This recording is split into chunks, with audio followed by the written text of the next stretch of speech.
An anthology about the bad, the short lived, and the forgotten shows and events in television history. This is It Was a Thing on TV. Punisher! Control! Hey, before I change my mind! I give you Super Train.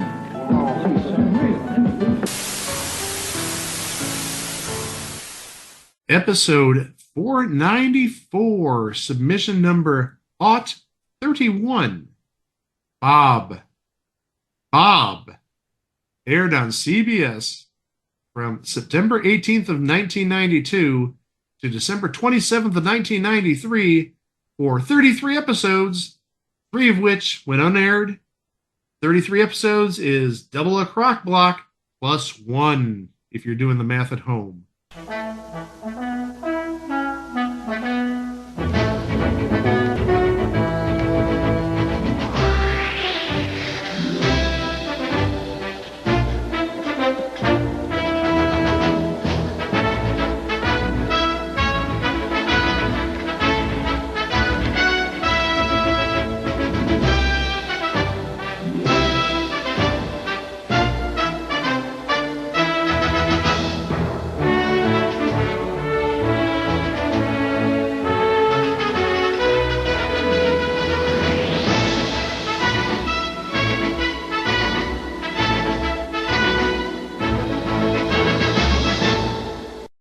The early 90s was actually a really interesting time for comic books, don't you think, Mike?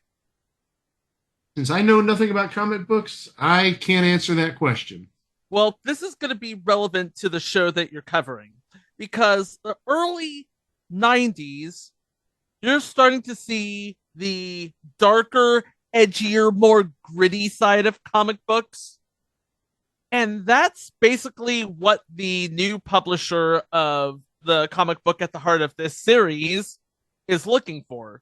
Darker, grittier, edgier. We're not looking for Batman 66. We're looking for Batman 89. We're not looking for X-Men. We're looking for X-Force. We're not looking for Marvel or DC. We're looking for Image and Valiant. I was hoping you were going to say instead of looking for Batman 66, we're looking for Fatman 66. But that wouldn't be terribly gritty. Unless the cheese and the cheese Danish is gritty. So this is when you have your Jim Lees, your Todd McFarlanes coming up in the game. And in the case of one Bob McKay coming back to the game, because Bob McKay in the universe of Bob was the creator of a 1950s golden age of comics superhero called Mad Dog. I'm expecting a Mad Dog McCree reference from Greg, the CDI game. Well, he's not here yet. He's not here? No, he's not. I think he had to step out or something.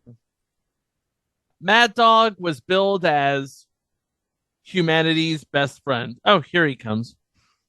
Hey, you missed it. I made a Mad Dog McCree reference. Oh, wow. This is what happens when my brother comes and visits. Hi, Matt. You missed all the good CDI game references. Oh, man. Yeah. What about, I'm trying to think what else was on the CDI, Hotel Mario. Hotel Mario. All Toasters Toast Toast. Yes. Link, the Faces of Evil. I'm so hungry I could eat an Octorok. Trying to think of crappy-ass FMV CDI games. Well, I think while you ponder that, we've got to talk a little bit more about this show. So we talked about Mad Dog. I almost said Mad Dog McCree. Damn it! For heaven's sake. Okay. So we talked about Mad Dog, this superhero that Bob McKay, played by Bob Newhart, that he created in the 50s. One day in 1992, a company by the name of the American Canadian Transcontinental Communications Company, or Amcan Trancon Comco. Boy, that just rolls off the tongue. Yeah, I almost want to call it the Act after that. Well, that's why I called it the Act. But anyway, the American Canadian Transcontinental Communications Company buys the rights to the series, and their subsidiary company, Ace Comics, under the leadership of Harlan Stone, wants Mad Dog back in print, but not as some sort of early 50s pastiche of humankind's best friend. No, he wants Mad Dog to be a mad dog, a bloodthirsty vigilante, rather than the hero Bob originally created. Yeah, it does sound like it's getting the Todd McFarlane treatment, if you will. Let's talk about Bob and all the people who work with Bob and all the people who live with Bob. So Bob McKay is played by the legendary Bob Newhart. I don't even think we need to mention what he's done because he's done so much. And as you surely know, he passed away about a month and a half ago. His career ranged from actually a variety show, almost like a talk show back in the early 60s, to obviously the Bob Newhart Show and Newhart and this. And then later years, he was Professor Proton on The Big Bang Theory. And actually, I think that's where he won his first Emmy of all things. He didn't get one for the Bob Newhart Show. He didn't get one for Newhart. He got his first Emmy as Professor Proton of all things. That's amazing. I would have thought he won one for the Bob Newhart Show at least. Believe it or not, I'm looking, and he got Emmy nominations for the Bob Newhart Show, the talk show, variety show I told you about back in 1962.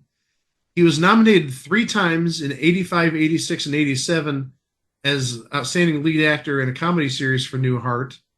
But then his next nomination was in ER in 2004. That's right. I do remember him on ER in a guest spot. And then he was nominated in 2009 for The Librarian 3, The Curse of the Judas Chalice. But then in 2013 and 2014 and 2016, he was nominated for Outstanding Guest Actor in a Comedy Series for The Big Bang Theory. He won it in 2013 for the episode The Proton Resurgence, which is the first episode where Professor Proton appears. And seriously, I don't care if you don't like The Big Bang Theory, that episode is worth the price of admission if you can find it. He did such an amazing job on that episode. And just overall as Professor Proton. So who else do we have besides Bob? Well, we have his wife, Kay McKay, played by Carlene Watkins. She's done a little bit of a number of shows. She did a couple of episodes of Home Improvement. We'll talk about her on the Chitellis one day, possibly. She was on Dear John, Brothers, 11 episodes of It's Not Easy. We did talk about her in a previous entry, Best of the West with Joel Higgins. Bob and Kay have a daughter named Trisha, played by Cynthia Stevenson. Again, another person who's bounced around here and there doing different things, still active. Last IMDb role was back in 2021. But she's, again, got a little bit of everything on her resume. The Soul Man from 2012. That one just stuck out for some reason. 13 episodes of Surviving Suburbia. 27 episodes of Men in Trees. And 35 episodes of Hope and Gloria, where she was the Hope. Hope Davidson! Hope Davidson! Now, I wish we really had AI so we could do that. Now, we're going to talk about some of the season 1 cast for starters, because there were some changes into season 2. But one of the people who Bob worked with is an artist named Iris Frankel, who really was, curmudgeonly is the word they use on Wikipedia. She was a pain in the ass. I'm not even kidding. Not a pain in the class, Greg. We're not going back to roomies. She was a pain in the ass. And that pain in the ass was played by Ruth Cobart. She was a choir nun in Sister Act and Sister Act 2. But she has entries going back, believe it or not, all the way to 1953. NBC Television Opera Theater. And unfortunately, she passed away in 2002 at the age of 78. Would have actually turned 100 this past April if she was still with us. Playing Chad Pfefferly, a so-called spaced-out cartoon anchor, is Timothy Fall. Was actually one of the regular castmates on the other sitcom that premiered on UPN for that first season, Pigsty. Playing Albie Lutz, who is a gopher at the animation studio, comic book studio, wherever you want to call it, is Andrew Bilgore. What has Andrew Bilgore done besides this? Not that much. I mean, he's done an episode here, an episode there of a lot of different shows, 2 episodes of Friends. He did an episode of Grounded for Life. He did an episode of Modern Family in 2018. Most recent credit is 2019 NCIS for an episode. So he's sort of that guy from that thing. But he did, in 1991, do an episode of Wings. What? He did an episode of Wings. Season 2, episode 21, Murder, She Roast. Now, guys, it's hard to believe, but it was 194 episodes ago when, for the first time ever on this podcast, in episode 300, I said to you guys that I loved Wings. And this was a deep, dark secret that I had, that I loved Wings. I never told anybody about this. And then I told you guys for the first time ever in episode 300, and I felt free. I felt so happy I finally said it to the world. Speak your truth, Greg. I'm glad you're so liberated. The last main character in this first season, Harlan Stone, he was the head of Ace Comics. Played by John Seigan. Again, sadly not with us. He passed away at age 63 in 2017. Actually, a young guy. It looks like he's more known for video games than anything. Taking a look, I see Metal Gear Solid 2 Sons of Liberty, Star Wars Knights of the Old Republic, but he did voices for cartoons too. He did some voices for Despicable Me 3. He was the main bear in Regular Show, if you watched that on Cartoon Network. He did voices on Minions, the original Inside Out. So he's basically that guy from that video game or that cartoon or that animated movie. So we'll get to the season 2 cast in a little bit. But for now, we're going to go through the episodes. And the first episode is titled Mad Dog Returns. Tensions rise as Bob and his co-worker cannot agree whether Mad Dog is to be an honorable super dog or a crazed vigilante. So already we're getting a little bit of, I don't want to say writer's block, but disagreements on where the cartoon is going. Is he going to be good or is he going to be evil? Is he going to be a good dog or is he going to be a vigilante dog? Going to episode 2. Episode 2 is called Drawing a Blank. Wait, he was on Match Game? No, never mind. 2 heads are not better than 1. Bob's new dream job at Ace Comic Books turns into a nightmare when he and his boss, Harlan Stone, draw a complete blank on their first day together as creative collaborators. No guest stars there, so we're going to move on to episode 3. My Daughter, My Fodder. Not my father, my fodder. Fodder. Trisha smells a rat when she sees her boyfriend Matthew eating lunch with another woman, but the real rodent may be Bob when he incorporates his personal romantic pain into Mad Dog's first storyline. Going to episode 4, titled Penny for Your Thoughts. Bob's first issue of Mad Dog comic books may get the boot from Ace Comic Books' toughest critic. Smitty, the shoe shine man, Mr. Turthorst, sets up a focus group to critique Mad Dog. Did we talk about Mr. Turhorst yet? Because he's one of the classic voice, no body characters. And he's actually appeared in a number of episodes before this. So he does have a minor role, albeit, as you said, sight unseen. And he's portrayed by Michael Cumpsty. And really taking a look at his IMDb, there's really nothing of note per se. He was in the movie Eat, Pray, Love, but really taking a look at the rest of his IMDb, I see an episode of Elementary, I see an episode of The Good Wife, 6 episodes of Boardwalk Empire as Father Brennan, see a couple of episodes of Nurse Jackie. He was, however, Frank Kittredge on 17 episodes of L.A. Law. Oh, L.A. Law. Was he on the episode where Diana Muldaur went down the elevator shaft? I was actually hoping you're going to do a callback to last week about, was he on the elevator at Toys R Us when Dinah Muldaur fell down the shaft? Somehow we had Dinah Muldaur doing the Super Toy Run last week. I don't know. Do you know what episode she fell down the elevator shaft? I gotta look this up. Hold on a second. Oh, no. L.A. Law, elevator, death episode. All right, Good to the Last Drop is the episode. Season 5, episode. Wait, hold on. Good to the Last Drop? Yeah! Oh my gosh. We never realized that was a pun. Good to the Last Drop was the title, and she was good to the last drop. Unfortunately, Michael Cumpsty was not on that episode. Oh. All right, let me just get it out of the way. We talked about it. Here's the obligatory footage. I really didn't want to talk about it.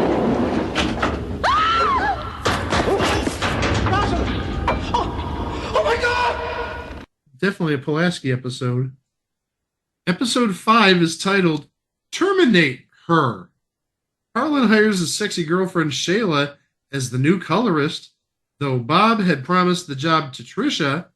When Shayla sets fire to everything she touches, Harlan leaves it up to Bob to fire her. Playing Shayla is Christine Dunsford, who was another that lady from that thing, but voiced several episodes of Star Wars Resistance and was on 4 episodes of The Purge. In addition to that, she was also on 20 episodes of Something So Right, if you remember that from the late 90s. But also, she was on 22 episodes, which I'm going to presume is all of them, of Hudson Street, which looks like a police procedural of some sort, since she played Officer Kirby McIntyre. Do you know who was on Hudson Street? Do you know who was the lead I know, on that? I know the 2 people who was on Hudson Street. One was Okay. Lori Loughlin. Yes. The other Now- one was Tony Danza. And oh, surprise, surprise, on this show, Hudson Street, he played a character named Tony. Wow, what a stretch. But was he the boss? No, we know that Mona was the boss. Catherine Hellman was the boss. I cannot believe this. Another show where Tony Danza played a guy named Tony. Well, believe it as we go to episode 6, PC or not PC. Is he looking at buying a Macintosh? Is that why I said that? Oh, never mind. Let's go to the capsule. Now, hold on a second. Maybe he's trying to buy an IBM PC with OS2. It's possible. You never thought you'd ever hear an OS2 reference on this podcast. Well, guess what? You did. Appalled by the exploitative nature of the comics depicting an unrealistic female image, Trisha inspires a feminine revolt her first day on the job at Bob's office. There is a name in this episode. Playing lady by the name of Deborah, Carol Ann Susie. We've talked about her in Kolchak the Night Stalker, but perhaps best known as the voice of Wolowitz's mother on The Big Bang Theory. I think everybody knows that voice of Howard Wolowitz's mother. Episode 7 is titled A Streetcar Named Congress Douglas. When Bob, Harlan, and Bob's comic buddies from the old days get together for a poker game, Bob's good luck ends when he discovers that his buddies are putting the moves on Kay. Oh, look at the listing of his comic buddies. Good heavens, this is one hell of a poker game. Listen to these 4 names. Jerry Fleischer is Tom Poston. Playing Vic Victor, Bill Daly. Playing Buzz Loudermilk, Dick Martin. And playing Don Palermo, Steve Lawrence. Legend upon legend upon legend upon Tom Poston. Huh? What do you mean I've got a full house? And it lost. Oh, no. When it was time for Tom Poston to bed, he was just like in a coma for like 20 minutes. Do I put 1 chip in? Or do I put 2 chips in? Do I put 1 chip in? Do I put 2 chips in? Should I bluff now? Hey, Tom, it's your turn to play the cards. Oh, I'm sorry. I'll bet. That takes us to episode 8, Unforgiven. Oh, appropriate, because it was the movie with Clint Eastwood at this time. Yeah, I was going to say, that was around 92, so it makes total sense. The Mad Dog crew goes ballistic when they discover that Albie is responsible for the missing last page in the all-important first issue. Nobody even noted in that episode, so we're going to go on to episode 9, Mad Dog on 34th Street. Bob hopes for a happy Thanksgiving are deflated when his 70-foot-tall Mad Dog balloon takes flight the night. I can't get through this because I'm thinking about the Superman balloon. I'm sorry. I'm going to try to get through this, but the first thing that goes through my mind is the Mad Dog balloon meeting the Superman balloon. No, hold on. When you said the first thing, I thought the first thing that you thought of was John Wayne going, "Hey, Bob Newhart, it's me, John Wayne. Happy Thanksgiving, pilgrims." No, trust me, I was thinking about the Superman balloon.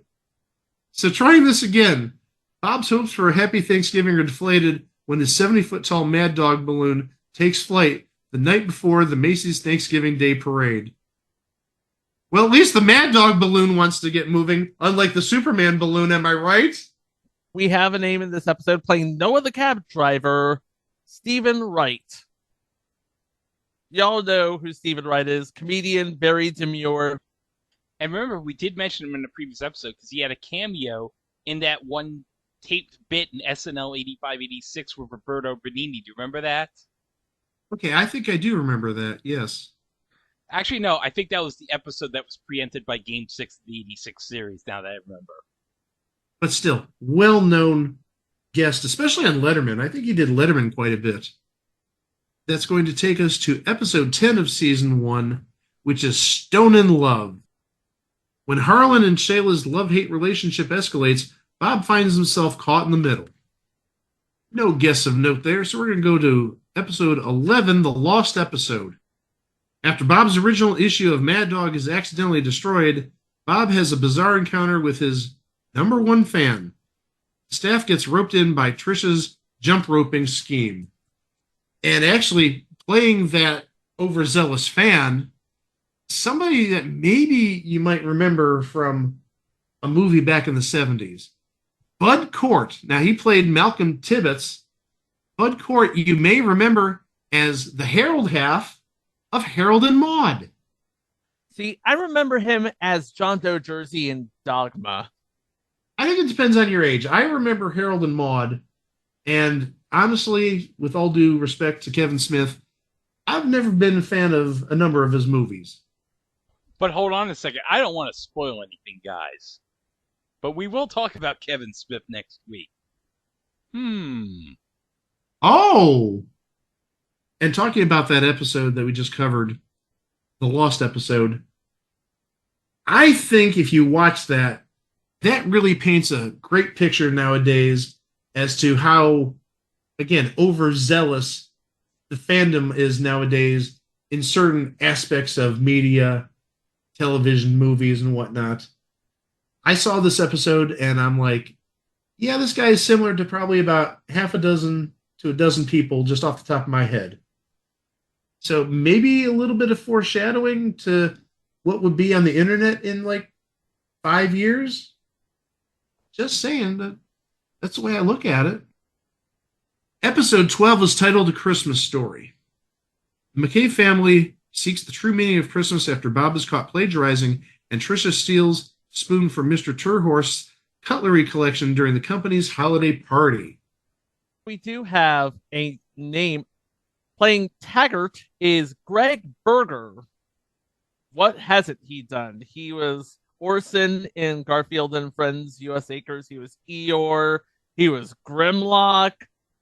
He was Cornfed on Duckman. Oh, corn-fed on Duckman. Duckman is one of our favorites around here from the mid-90s. Episode 13 is called La Sorpresa. Bob's surprise birthday bash is a tale of torture when he develops a migraine headache just before two flamenco dancers unleash their hell on his new hardwood floor. Episode 14 is titled Bob and Kay and Jerry and Patty. The McKay family and the Fleischer family try to put things behind them as they meet for the first time since Jerry came on to Kay. Tricia introduces her friend Kathy to her dream date. And oh my, well, we've already talked about Jerry Fleischer. He was played by Tom Poston, the one who said, "Oh, I have a full house. What do I do?" And the one who was flaking on bedding for like 15 minutes. But playing his wife, Dorothy Lyman, you would remember her from Mama's Family. She was Naomi. But even bigger, playing the daughter Kathy. She'd be a friend in about 2 years. Lisa Kudrow. Yeah. Now hold on, guys. Lisa Kudrow played Woody's girlfriend on an episode of Cheers. So I'm wondering, Mike, do you think she'll be included in that Cheers set from Rittenhouse that's coming soon? I just wish they put up a checklist at this point because I want to see who's on there. Because seriously, I would be willing to buy a box or two of it. Especially if there's a card of Cliff Clavin losing 22,000 big ones on Jeopardy. That's got to be in the set. I don't know how that is not in that set. That is one of the best moments. But it's possible. I mean, think about all the other TV cards that have been out there. How many of them had like a one-time guest who happened to be this big name? I'm thinking like the Twilight Zone set, and specifically the Nightmare at 20,000 Feet. Who was the person that saw the gremlin? It was William Shatner, and William Shatner had signed cards in. So I'm guessing it's possible, but also at the same time, you know, you can't really just fill card sets for Cheers with only Tony Danza. Tony Danza? What the fuck? Okay. I wish. What the hell did Tony Danza come from? I meant Ted Danson. Oh my gosh. But again, you can't just fill a Cheers set with autographs of Ted Danson and Woody Harrelson and Shelley Long, if she'd even do that. And obviously you'd have Kelsey Grammer and probably like B.B. Newworth and obviously also George Wendt and John Ratzenberger and Rhea Perlman. But then after that, yeah, you're going to have to get into the people who were on maybe for a season or a number of shows. Too bad Harry Anderson is deceased. I think a Harry the Hat card would be great. I can't be alone in that. Oh, that would be awesome if he was still with us. It was amazing. Oh, Harry the Hat was absolutely just... I mean, that's what got him in the Night Court game, probably.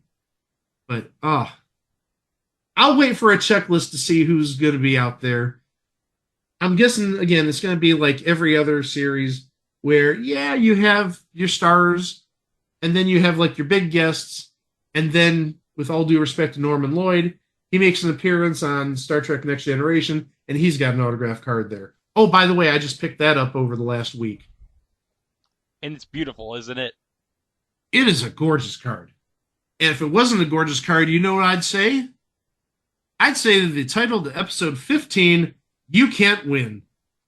Bob and the Mad Dog staff are nominated for the annual comic book awards, but Bob, afraid he'll alienate everyone, doesn't thank anyone.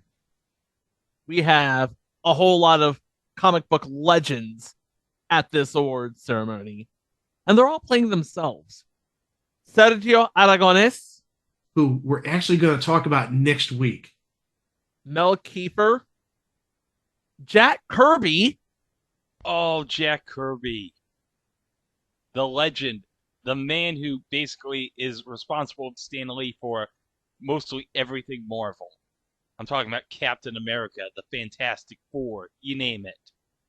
Mel Lazarus, Bob Kane, co-creator of Batman, and Jim Lee. After that big lineup, we're going to go to episode 16, which is titled The Game. Wait, Triple H is going to appear on this episode? Well, I was going to give you guys a little hint because the air date of this episode was February 5th of 1993. What game might have been airing around February 5th of 1993? Wouldn't it have been on NBC at this time? Yeah. But still, I'm looking at the general date, not where it's airing. So in The Game, Bob invites his old friend George Wendt to watch the Super Bowl on his new big screen television. Now, if they can get the darn thing to work, things get worse when the staff drops by and repeatedly refers to him as the guy who plays Norm on Cheers. Oh, look at that. I wonder who's on this episode. Oh, it's George Wendt from Cheers. And did you hear that Cheers is going to have a Ritterhouse trading card series? The stuff you learn here. Now, hold on a second. Is George Wendt going to be eating beans with Bob? I just want to ask if somebody wants to take a survey. That might be the most obscure reference we've ever made on this podcast. I don't think it's that obscure of a reference. The episode where Wacko, Yakko, and Dot take the survey, I think it's one of the better episodes. But hey, as long as we get it, with all due respect to our audience, I don't care if they don't get it. You're entertained, I'm entertained, we both get the reference. Good enough for me. But in addition to George Wendt, we do have a character by the name of Vince, played by Josh Malina. Yeah, we're talking Sports Night, The West Wing. Episode 17 is titled The Man Who Killed Mad Dog. Chad buys some old Mad Dog comic books at a garage sale.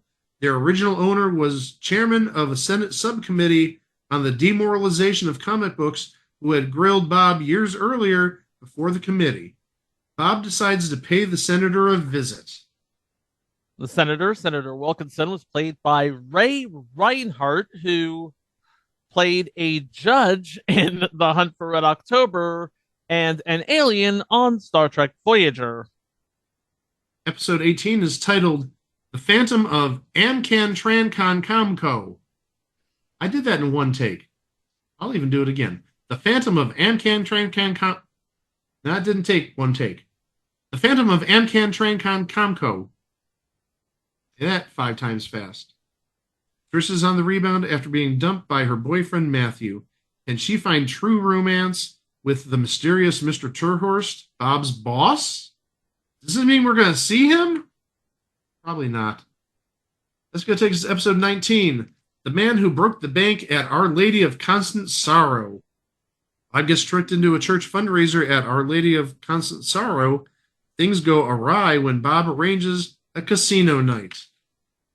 I'm just wondering what could go wrong at a casino night. Maybe they're playing poker and they invited Tom Poston and he doesn't know what to do with a full house. I don't know.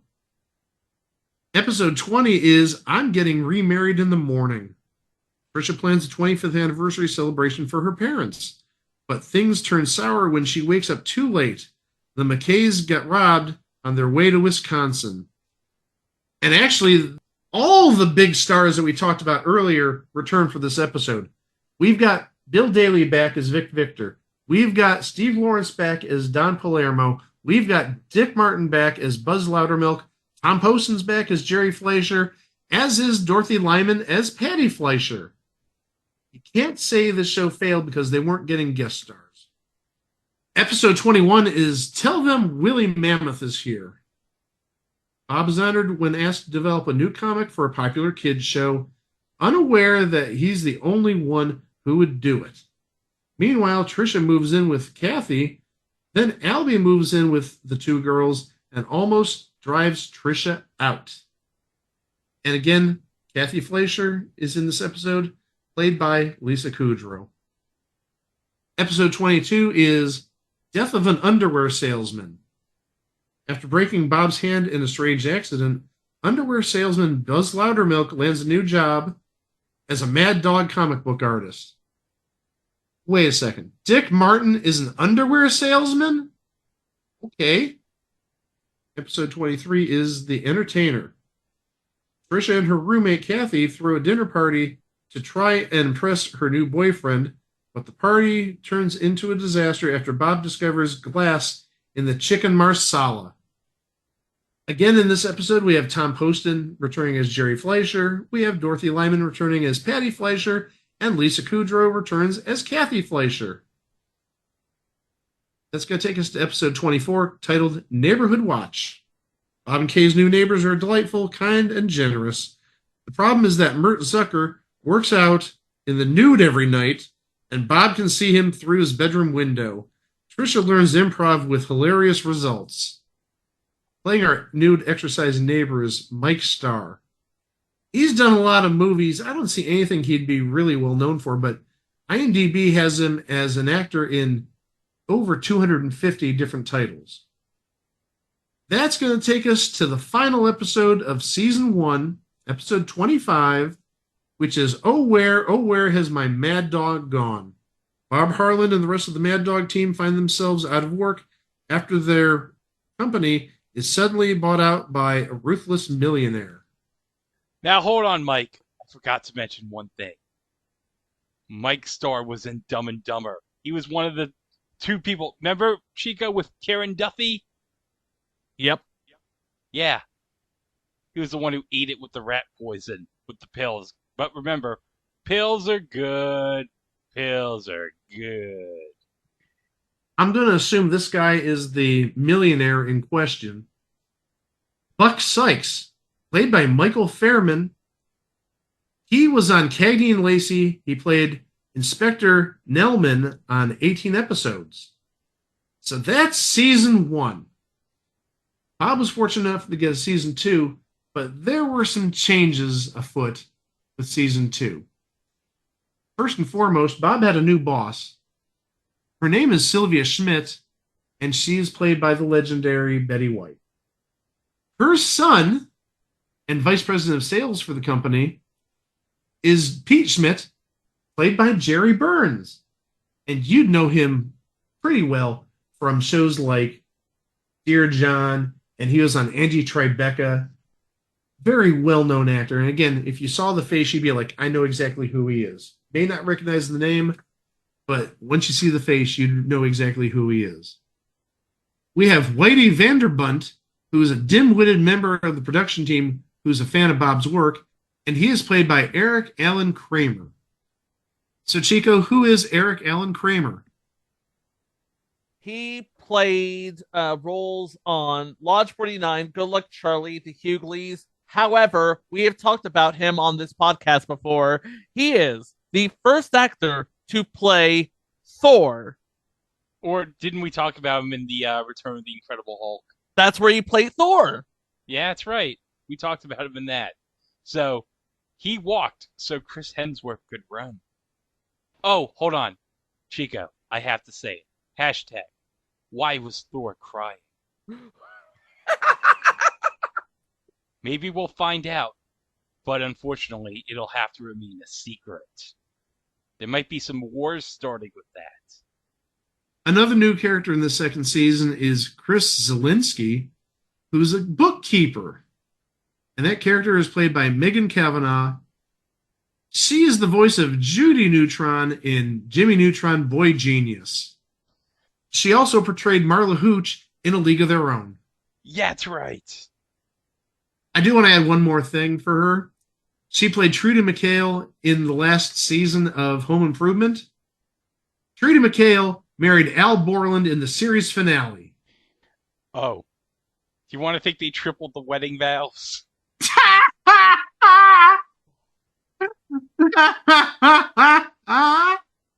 I was wondering how you'd put some Family Feud reference in there, and you came through. Well done. After that little non sequitur from Greg, we're going to start with the first episode of season 2, which is titled Greetings. With the demise of the comic strip, Bob is hired back to run the greeting card company he left. Nobody of note there, so we're going to move on to episode 2 of season 2, For Pete's Sake. Sylvia invites the McKays over and tries to fix up Pete and Tricia.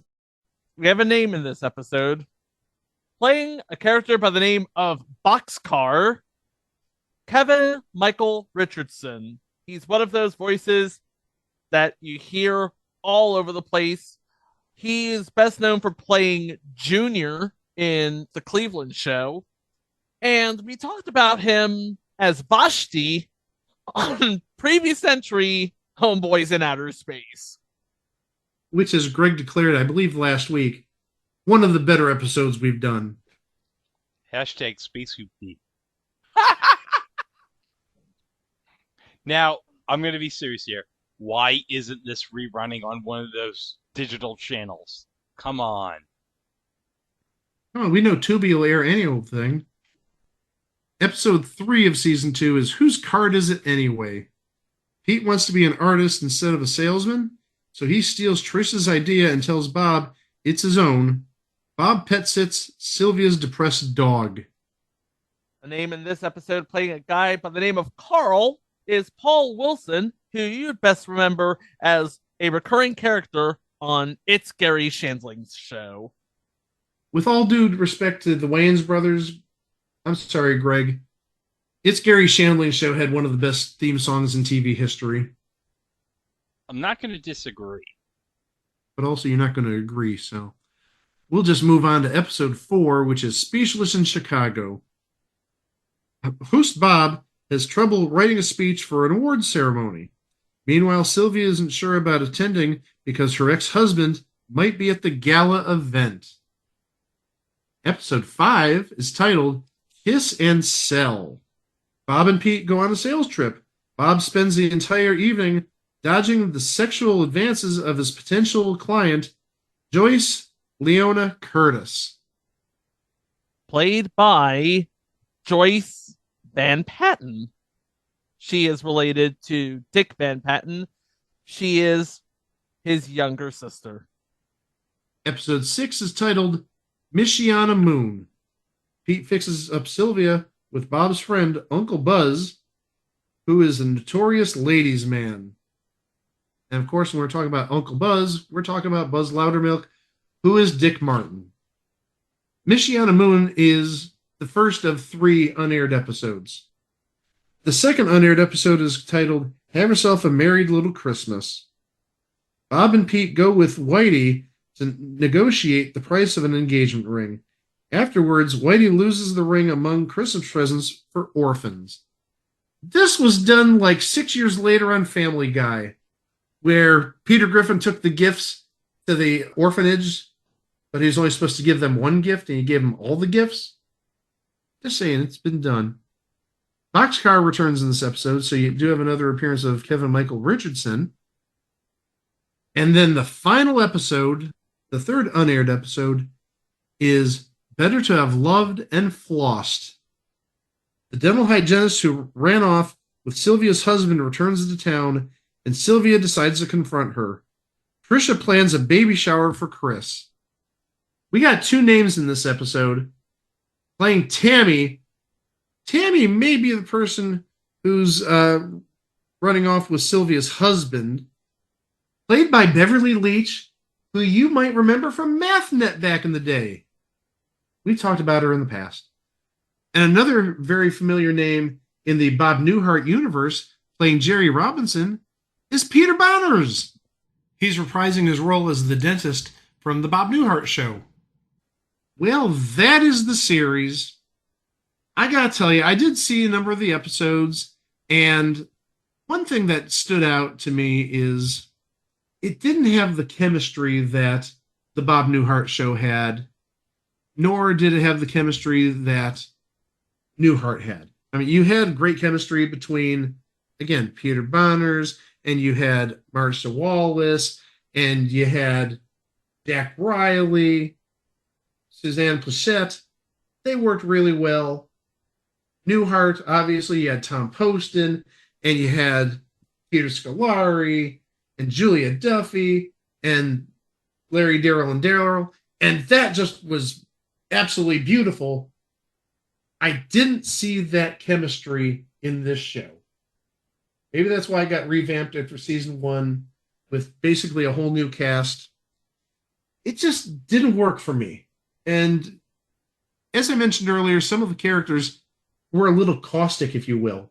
The one artist I mentioned earlier, she was not an enjoyable character, to say the least. If we look at the schedule, Bob originally aired on Friday nights at 9:30 p.m. What did it go up against? Went up against Camp Wilder on ABC, which we did cover previously. It went up against Likely Suspects on Fox, and The Roundtable, the last half hour of that, on NBC. But then it did get moved pretty quickly. In spring of 1993, it moved to 8:30 p.m. on Mondays, where the competition there was American Detective on ABC, Fox Night at the Movies on Fox, and Blossom on NBC. Whoa. And here's the thing. What else was on CBS Friday nights that season? It was basically sitcoms of the damned. You had Designing Women, Major Dad, Bob, and Golden Palace, none of which cracked the top 60. You move it to Monday, in between Evening Shade and Murphy Brown, which still had life in it. All of a sudden, holy crap, this is actually turning into a bit of a hit here. Going into the 1993-94 season, Bob's time slot changed yet again, but now it goes back to Fridays, but at 9, not 9:30. Did CBS not learn its lesson from the previous season where all those shows, even though there are some good shows, I think all of them got canceled that season. Obviously, Golden Palace didn't make it, but Designing Women and Major Dad, I think they were done after the 93 season. At 9 p.m. on Fridays in 93-94, Bob went up against, oh, this is not good on ABC, Step by Step. Oh, this is not good on Fox. It went up against the first half hour of The X-Files. And then NBC was airing the NBC Friday Night Mystery. That's real tough competition. Step by Step and The X-Files and whatever mystery NBC was throwing at us at that time. Well, it wasn't the Mr. Black mysteries because, according to Homer, they had limitless possibilities. We know that. Plus, also, wasn't that 94-95? Yeah. So, sorry, no Mr. Black mysteries in 1993-94. CBS tried putting a whole lot of shows to lead into Bob. You had Rescue 911 one time. You had Diagnosis Murder. Nothing worked. And after 5 episodes, Bob was canceled again. In terms of reruns, Bob has never been regularly rerun from what I've seen, but after Bob Newhart passed away about a month and a half ago, a number of episodes popped up on Catchy Comedy in their tribute binge to Bob Newhart. So it's out there, and it sounds like people at Catchy Comedy may have the rights to it. So maybe sometime in the near future, it may appear as a full-fledged weekend binge. Maybe not a weekend binge, but maybe a day-long binge. 33 episodes, that'll get you through most of a day. But also, if you want this on DVD, boy, do I have good news for you. It is available on DVD, and right now on Amazon, you can buy it from a seller new for $14.58. So that's Bob. Bob Newhart may have hoped that the third time was a charm. Maybe he'd hit that lightning in a bottle again, sort of like he did with the Bob Newhart Show, sort of like he did with Newhart. Sadly, some bad scheduling and a lack of chemistry by his coworkers turned Bob into just a thing on TV. Well, that's going to do it for this episode. As always, if you would like to listen to any of our previous episodes, all 493 of them, you know you can go over to our website at itwasathingontv.com.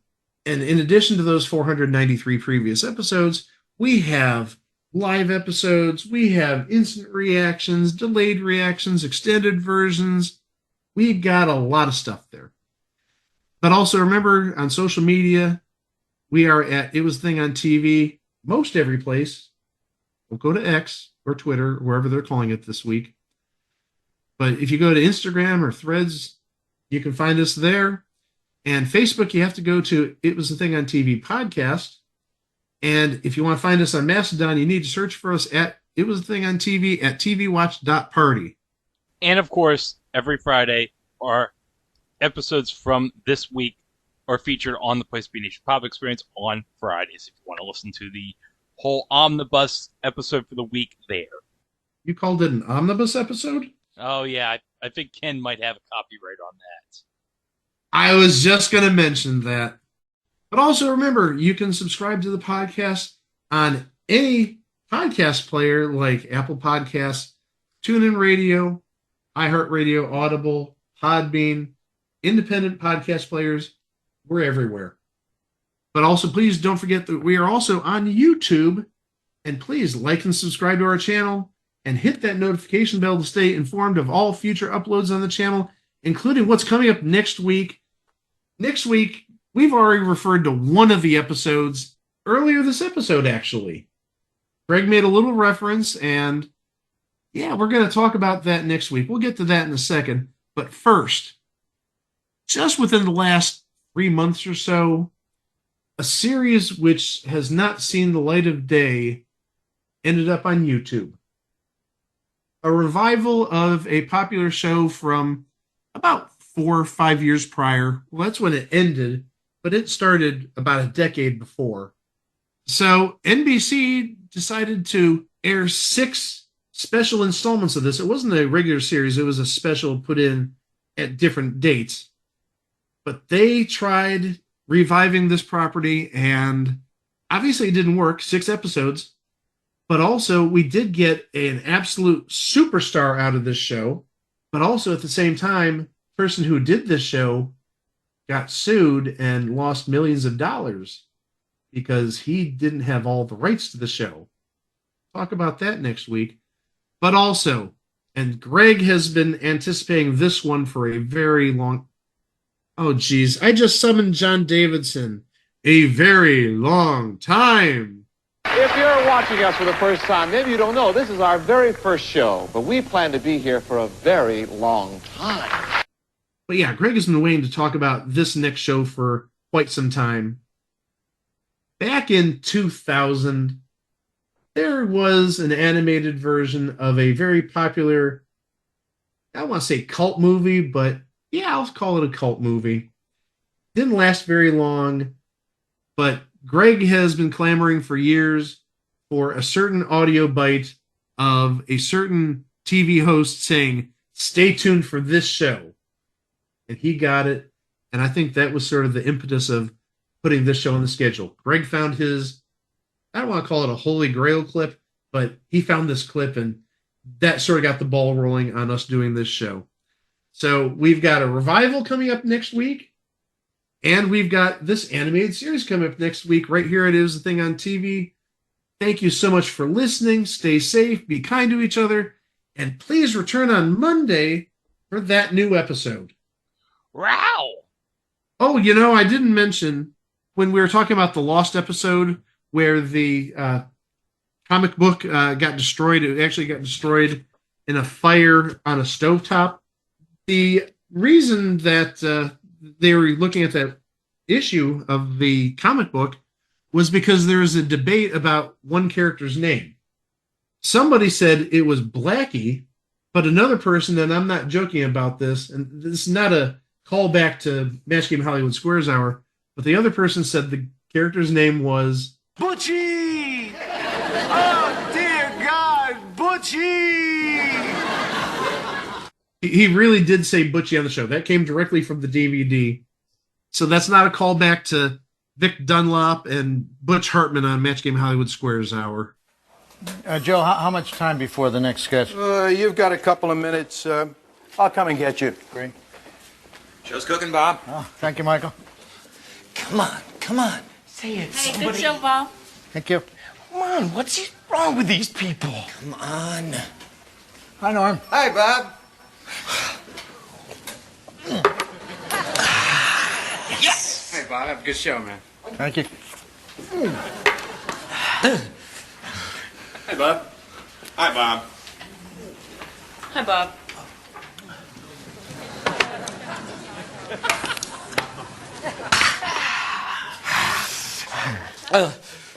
We're gonna need more of those. Keep them coming. Bob, hi.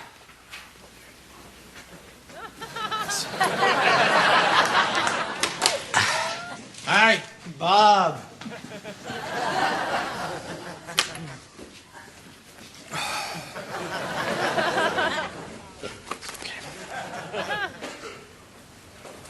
Bob, Oh, hi. just got to say, it's a real honor to have you here. Well, thank you very much. Yeah, it's great. Hi, Bob. Nice show. Thank you, Marilyn. Kevin, what are Farley and Elliot doing back there? Oh, I think they might be playing that game. You know, Hi, Bob. Oh, really? Hi, Bob. Yeah. But you must get that a lot, huh? Hi, Bob. Good show. Now, I guess I better go talk to him. Hi, fellas. Hi, Bob. Are you by any chance playing Hi, Bob? No. Look, guys, I know you're playing Hi, Bob. I mean, I'm very flattered that you enjoy the old show, but I want you to know I don't approve of the game. I hate the idea of people driving around drunk because of Hi, Bob. But at least if you're going to play, you have to know the rules. You only drink when someone else says Hi, Bob. Hi, Bob. Listen, can I talk to you for a second? Yeah, sure. Look, you know I'm a really big fan of yours, but I just can't believe you're encouraging these guys to play Hi, Bob. Janine, excuse me, I didn't invent Hi, Bob, and I didn't ask anyone to play Hi, Bob tonight. I mean, if it were up to me, I'd have it banned. Listen, forgive me, Bob, but I have a hard time believing you don't have something to do with the game Hi, Bob. Are you proud of yourself? Take a look. Here's your handiwork.